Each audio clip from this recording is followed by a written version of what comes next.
Salut, c'est François, bienvenue dans cette nouvelle émission. Accroche ta ceinture aujourd'hui, on va rentrer dans le détail, dans la technique. On a un invité qui était déjà venu s'exprimer, même il était venu à mon séminaire Richesse et patrimoine pour intervenir sur des sujets assez pointilleux. Je vais le laisser se représenter pour ceux qui n'auraient pas entendu ses premières prestations, ses premières présentations chez nous. Est-ce que Pablo, tu peux te présenter en 30 secondes parce qu'on va aborder des sujets très très importants. Toi, tu as un profil on ne peut plus d'expert dans différentes thématiques. Je te laisse la parole. Oui, bonjour François. Bon, avant toute chose, merci de m'inviter à nouveau dans ton podcast. Et bonjour aux auditeurs. Je m'appelle Pablo Rotelli. Je suis enseignant en économie monétaire et financière à l'UM3 et je suis également doctorant à Paris 1. Et j'interviens dans différents médias voilà, à propos de questions économiques, de stratégie financière, etc. Exactement. D'ailleurs, c'était à la radio qu'on s'était rencontrés parce qu'on avait fait une émission C'est vrai, c'est vrai. sur le Bitcoin et Oui. effectivement, on s'était rencontrés à la radio à Montpellier.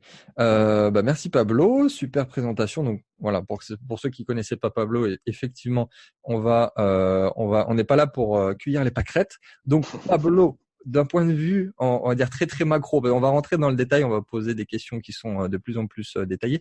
Est-ce que tu veux nous faire part de ton avis sur ce qui se passe depuis quelques semaines?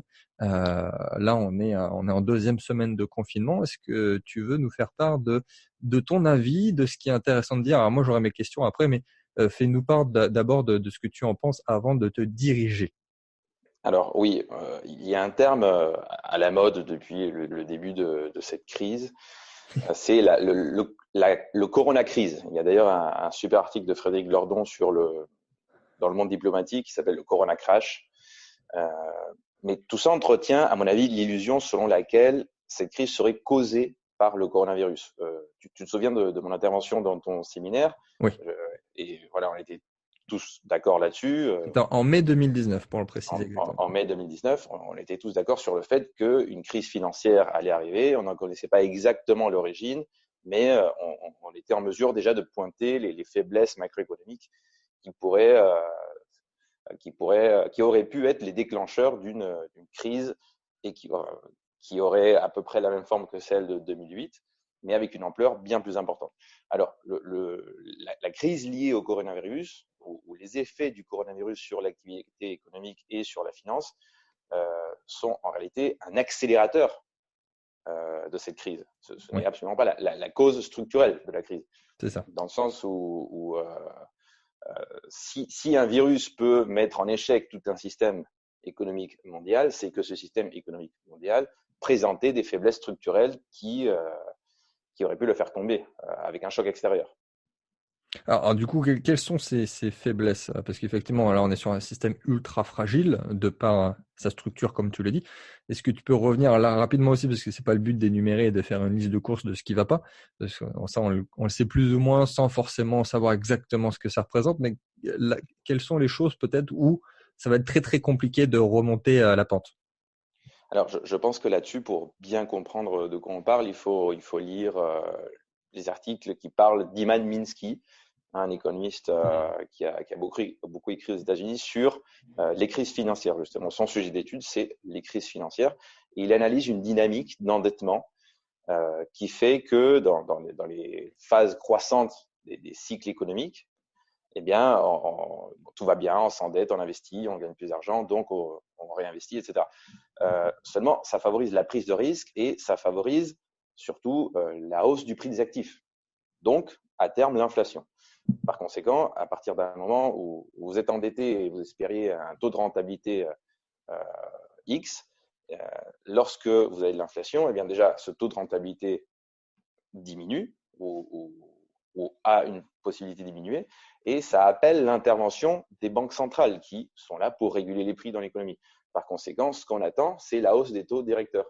Et si les taux directeurs augmentent, le coût du crédit, le prix de l'argent, le prix de liquidité augmente, ce qui fait diminuer non seulement le taux de profit, mais aussi la Hmm. possibilité de rembourser les dettes. Et donc, on assiste à une phase de ralentissement où le taux de faillite augmente et les investisseurs, finalement, pour rembourser leurs dettes, se mettent à vendre des actifs. Donc, chute des prix. Et c'est ce qu'on a commencé à observer déjà avant le déclenchement de cette crise sanitaire mondiale. Hein. Seulement, à partir du moment où, puisque la sphère financière quand même se base sur l'économie réelle, hein, la courroie de transmission étant le secteur financier, donc les banques concrètement, eh bien, si on a un ralentissement économique dû au confinement, eh bien, le taux de rentabilité espéré diminue encore plus. Donc, les actionnaires se mettent à vendre leurs actions, puisque les actions finalement, c'est quoi, hein? C'est la valeur de l'entreprise. Donc, si on attend que les profits de ces entreprises diminuent, on se dit, bon, l'entreprise a moins de valeur, donc on vend, donc le prix de l'action chute, etc. Ce qui entraîne une série de faillites chez les investisseurs dans la sphère financière. Mais comme eux-mêmes s'étaient endettés pour acheter ces actifs, en grande partie à travers notamment l'effet de levier, Exactement. ça engage les prêteurs, donc les banques, donc le secteur financier. Et là, on est dans une situation extrêmement grave qui est celle de la crise de liquidité. Donc les banques se regardent entre elles, elles ne veulent plus prêter des liquidités sur le marché interbancaire. Ça appelle l'intervention des banques centrales et surtout, ça ferme le robinet du crédit dans l'économie réelle, qui précipite encore plus la récession économique. Donc on est face à un immense cercle vicieux qui ne peut… Ça, c'est le serpent qui se mord la queue là. Oui, voilà, on ne peut plus du tout attendre que les agents économiques rationnels agissent autrement que ce qu'ils sont en train de faire aujourd'hui en temps de crise. C'est-à-dire, voilà, ils sont en train de se replier et de limiter les dégâts. Donc, ça appelle nécessairement l'intervention d'un coordinateur central qui, aux États-Unis, c'est le Trésor américain, c'est la Réserve fédérale, qui sortent de l'orthodoxie monétaire. Et encore, elle était déjà remise en question après 2008, hein, cette orthodoxie monétaire. Depuis 2008, on est dans une phase où on ne sait pas exactement où on va.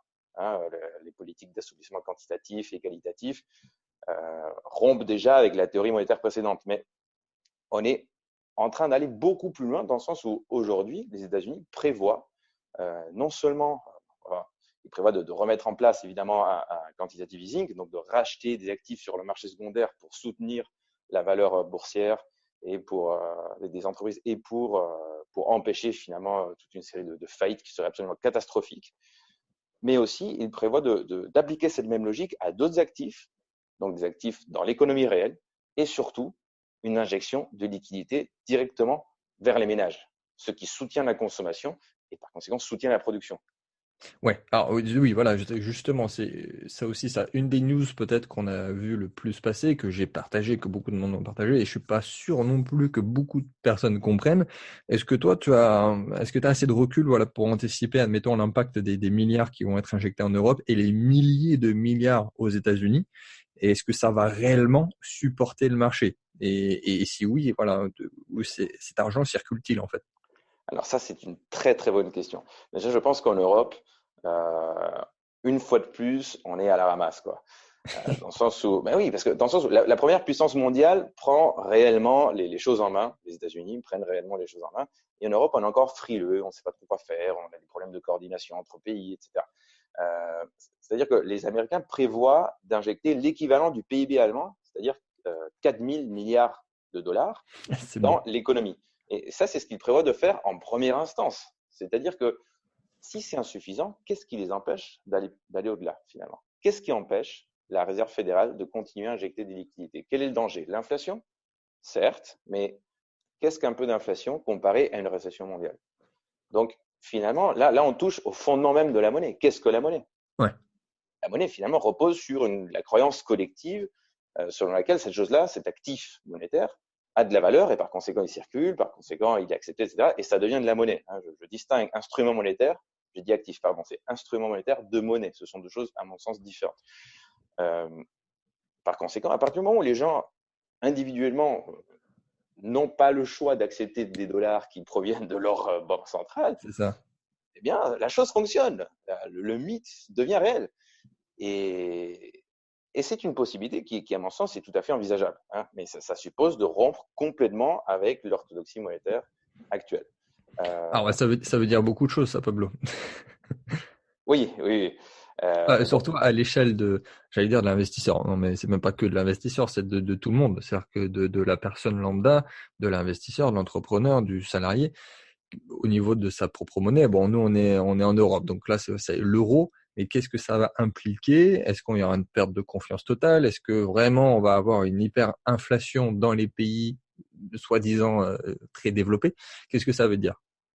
alors, ça m'étonnerait que l'hypothèse de l'hyperinflation soit totalement à retenir, hein. J'ai Ouais. déjà entendu ça en discutant avec des investisseurs.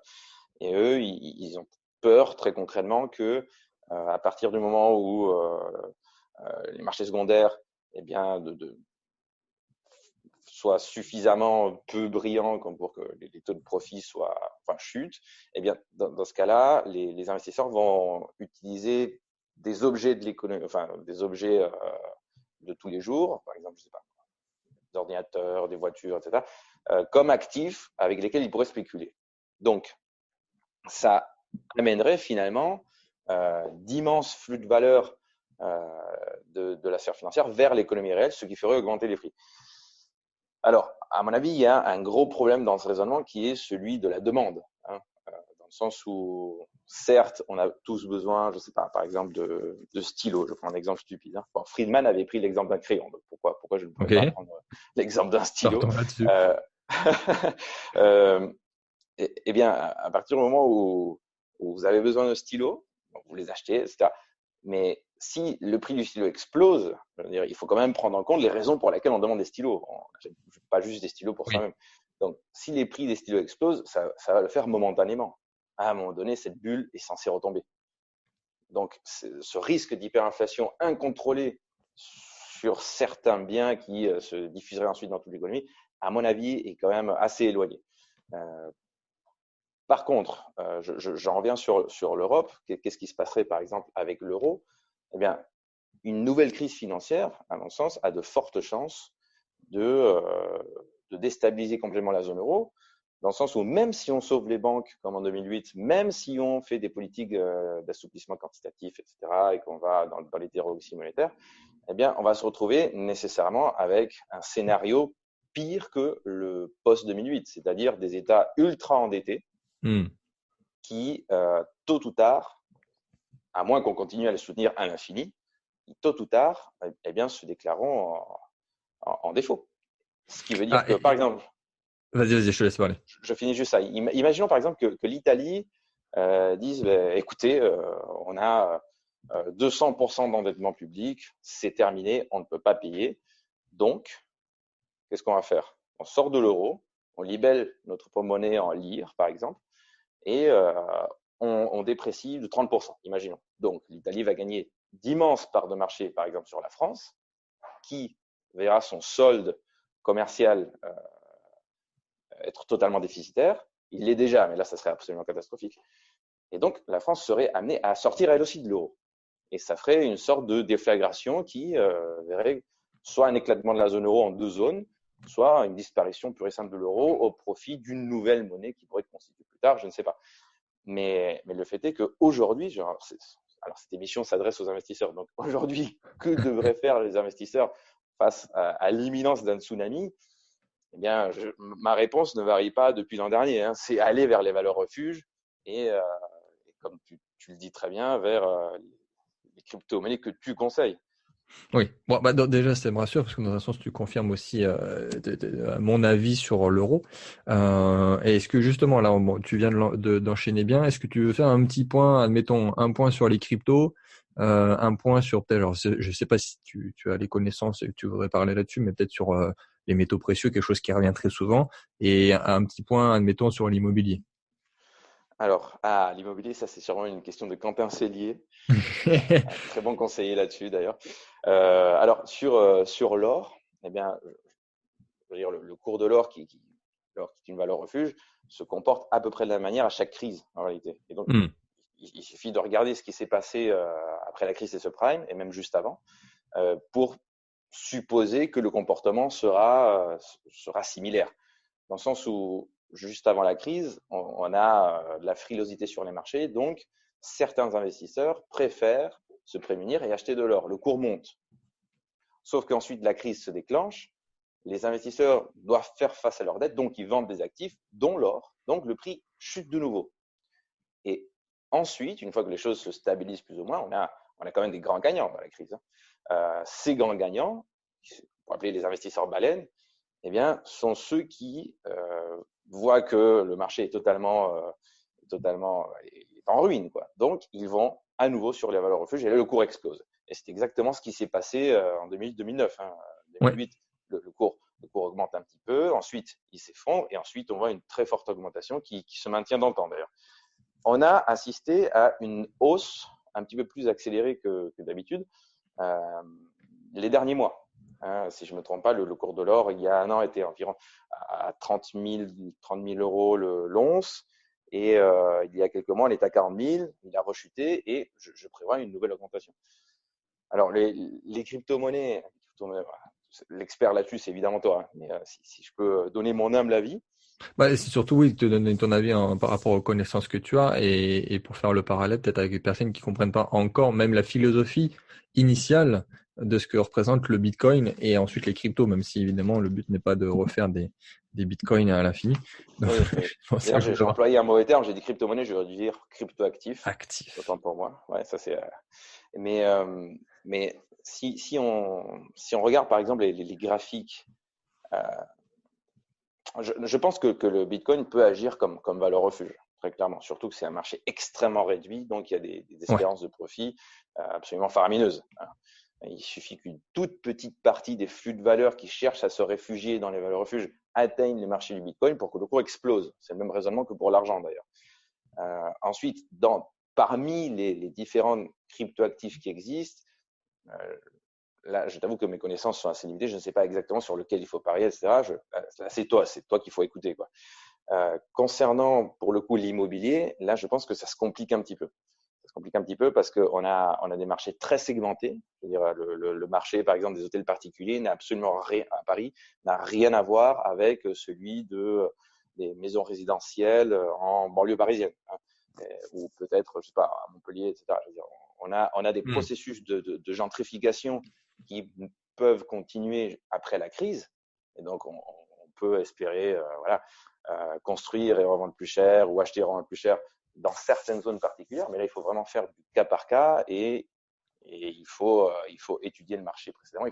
Pour savoir où investir, il faut étudier. On ne peut pas juste dire, on peut pas généraliser le marché immobilier va se comporter comme ça. Ça, c'est strictement impossible. Par contre, ce qu'on a observé après la crise de 2008, c'est aux États-Unis notamment, la crise des subprimes, c'est la crise du marché immobilier. Ouais. C'est une chute des cours. Ou en Espagne, on avait eu des processus similaires où des investisseurs s'endettent pour construire à peu près tout, n'importe quoi, à peu près n'importe où. Et finalement, toutes ces maisons ne trouvent pas d'acheteurs. Donc là, on observe des chutes des cours. C'est pour ça qu'il faut voir comment a été financé l'investissement et quel type de client, quel marché le produit peut viser, quoi. Je veux dire, très concrètement, je ne pense pas qu'un 100 mètres carrés dans le 3e arrondissement voit une diminution de son prix. Même, je pense que la hausse des cours s'accélérerait puisqu'il pourrait agir comme une valeur refuge. Oui, c'est sûr, ça reste un marché. C'est le truc le plus palpable qui soit, donc forcément, dans un sens, ça va pas s'écrouler comme un marché financier. En tout cas, si ça le fait déjà, ça sera à moindre proportion et ça se fera en décalage, parce qu'évidemment, tu peux pas te débarrasser d'un bien immobilier en quelques clics, comme c'est le cas de n'importe quel actif financier ou d'un cryptoactif. D'ailleurs, même là pour le coup, les marchés sont ouverts tout le temps, donc c'est pour ça que ça peut aller très très vite. Mais ce qui est intéressant, oui, sur les cryptos, c'est ça, c'est-à-dire que sur le moment, on a eu une chute qui a été quasiment proportionnelle comme les actions, et après ça a remonté aussi très rapidement, voire même supérieur à la bourse. Donc c'est intéressant de voir ce que ça va donner au très long terme. Alors du coup, pour revenir à ce que tu as dit tout à l'heure sur ta vision, on est d'accord, c'est des choses. Là, on est sur de l'action-réaction, c'est-à-dire qu'on essaye de voir à court terme de soulever les problèmes. Et qu'est-ce que ça va donner sur le long terme? Alors, je te donne volontairement pas de nombre d'années, mais est-ce que c'est vraiment soutenable ou est-ce qu'on n'est pas juste en train d'empirer les choses et alors sans rentrer dans la collapsologie effrénée, mais dans l'effondrement en fait des choses et des gros dinosaures que sont les énormes entreprises, l'État et les banques. Alors, pour le coup, je pense que là, si on raisonne purement en termes voilà, de se demander comment agit rationnellement un individu dans un tel contexte, eh bien, on ne trouvera pas de réponse. Hein, parce que là, la réponse, je veux dire, l'enjeu est tellement important que la réponse est politique. Hmm. Tout dépendra de comment on s'organise collectivement pour organiser nos économies et notre finance, finalement. Dans le sens où je ne vois pas comment on pourrait à long terme continuer à faire chuter les taux directeurs et maintenir finalement une bonne santé financière. Parce que très concrètement, là, le secteur financier a été mis sous perfusion par les principales banques centrales du monde pendant 10 ans. Et sans cette perfusion, je veux dire, la crise aurait été totalement précipitée. Donc, Hmm. ça en vient à dire quoi? Ça en vient à dire que si on va jusqu'au bout de la logique, hein, c'est que les banques centrales peuvent stériliser le risque. Dans le sens où vous pourrez, je prends l'exemple extrême, hein, mais imaginons que tous les investisseurs font absolument n'importe quoi et le cours de la plupart des marchés financiers menace de s'effondrer. Bon, Hmm.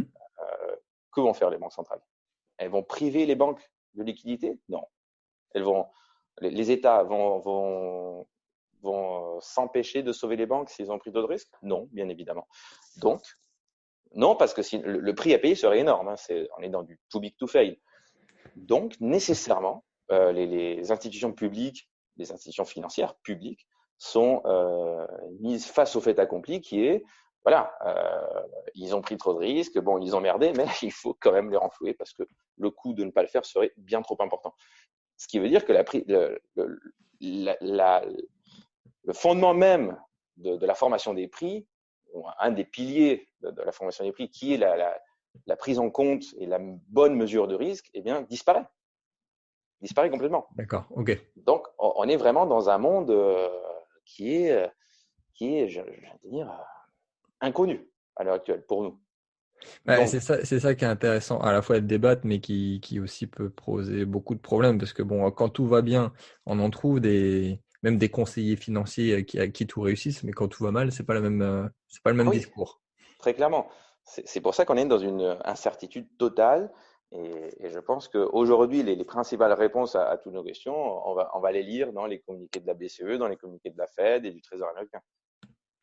Alors, maintenant, alors, quel que soit le profil de la personne, qu'est-ce que tu pourrais conseiller, on va dire, à la fois un investisseur pur et dur, voilà, quelqu'un qui veut quand même aller chercher de la rentabilité en étant, on va dire, sur le principe éthique quand même, sans parler de spéculation pure, et d'un autre côté, un autre profil où alors même quelqu'un, voilà, il n'en a rien à faire de forcément d'investir, il veut juste sécuriser ses sous, il veut pas perdre d'argent, et il veut peut-être sortir du système bancaire. Qu'est-ce que tu pourrais conseiller à quelqu'un, voilà, soit un investisseur, soit quelqu'un de normal?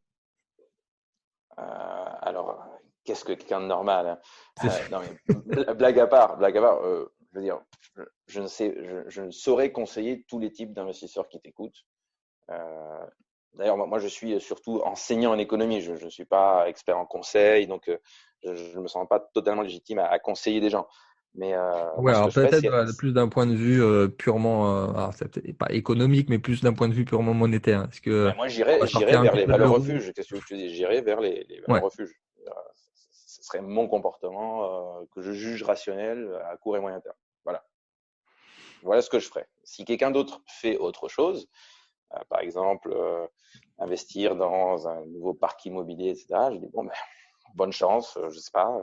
Je n'ai Ça, pas c'est je n'ai pas les éléments pour dire ça va marcher ou ça va pas marcher. Je lui souhaite juste bonne chance. Oui, bon, après, voilà, là, pour le coup, je suis concerné parce qu'effectivement, là, tous les financements et les crédits sont en stand-by pendant quelques semaines. Oui, oui, oui. Pour le coup, là, je suis en plein dedans. Donc, il va falloir attendre encore un petit peu de temps si vous voulez investir dans l'IMO. En tout cas, il faut rester actif, mais la démarche va être un peu plus longue que prévu.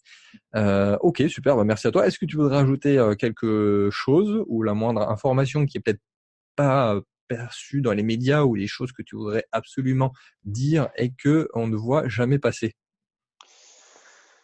Eh bien, imaginons que demain la crise se déclenche et que notre économie est privée de la quantité de liquidité suffisante pour fonctionner, etc. Je pense que vont se développer énormément de monnaies alternatives pour éviter l'assèchement pur et simple des échanges par le marché. Même si imaginons qu'on assiste à certaines zones où il y aurait un retour du troc, très rapidement, ils se diraient, bon, les gars, on va faire une monnaie parce que le troc, c'est pas pratique. Ces monnaies alternatives peuvent avoir comme support différentes blockchains, comme c'est le cas de la monnaie PAL en Argentine. Et je pense que ce genre d'expérience, il faut s'y intéresser. Parce que même si, si vous êtes un investisseur, vous voulez juste gagner de l'argent, vous en foutez complètement. Mais si vous voulez apprendre comment fonctionnent profondément les mécanismes monétaires et les coupler au fonctionnement de la blockchain, chose qui pourra vous servir plus tard pour énormément de choses dans votre vie, eh bien, il faudra suivre ces expériences de très près. Voilà. C'est mon petit mot de la fin. Et à part ça, restez chez vous, voilà, respectez le confinement. Lavez-vous les mains, bien sûr. Et voilà. Ok, bon, on va en rester là parce qu'effectivement on a déjà dit pas mal de choses, faudrait pas non plus noyer les auditeurs. Où est-ce qu'on peut te retrouver, Pablo? Alors je sais que sur Instagram on peut te suivre parce que tu partages certaines choses qui sont intéressantes, voire même des fois assez drôles. Voilà, ceux qui veulent aller voir, tu es sur Instagram. Où est-ce qu'on peut te retrouver si on a des questions? Bon, évidemment vous pouvez les mettre dans les commentaires. Je te laisse la parole pour conclure, Pablo. Alors oui, sur Insta, mon profil c'est Pablo Rotelli, tout simplement, R-O-T-E-2-L-I. Et sinon, Facebook, Sylvain Pablo Rotelli, parce que j'ai 2 prénoms, j'utilise plus Pablo. Et sinon, mon mail, c'est rotelli.pablo@gmail.com. Bon, tu vas te faire noyer sous les questions. On verra bien. Ok, encore une fois, merci beaucoup, Pablo. Merci à toi. Avec grand plaisir, peut-être à une prochaine fois. On se dit à très vite. Restez chez vous, lavez-vous les mains et on se dit à très vite pour une prochaine émission. Ciao.